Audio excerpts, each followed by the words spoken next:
دعا کی قبولیت کے اوقات کیا ہیں؟ فرض نماز کے بعد دعا کی قبولیت کا ایک بہترین موقع ہے. اسی طریقے سے جب آپ نماز کے انتظار میں بیٹھے ہوتے ہیں وہ بھی دعا کی قبولیت کا وقت ہے. تیز بارش کا وقت دعا کی قبولیت کا وقت ہے.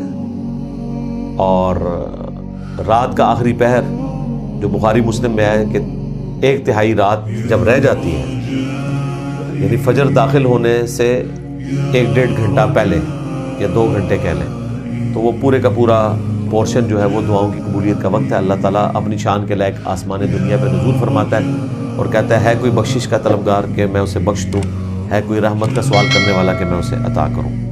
باقی ضروری نہیں ہے کہ جو آپ نے مانگا ہے وہی آپ کو مل جائے گا.